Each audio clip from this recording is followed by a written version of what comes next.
تو جو چیزیں غیر کر رہے ہیں،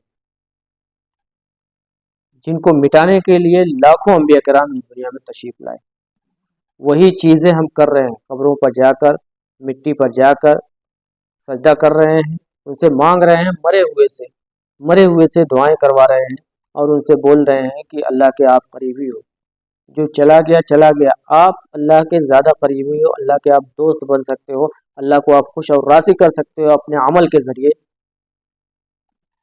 لیکن آپ تو بہت سمجھدار ہو، عقل مند ہو، دوسروں کی باتیں، قرآن اور حدیث کی باتیں کہاں سمجھ میں آئیں گی؟ اللہ تبارک و تعالیٰ سے دعا کرتے ہیں کہ اللہ تبارک و تعالیٰ یہ نئے نئے بدعات، خرافات، رسومات جو بھی اس میں جنم لے رہے ہیں، اللہ تبارک و تعالیٰ ہمیں اور ہماری نسلوں کو بچائے۔ وآخر دعوانا الحمدللہ رب العالمین۔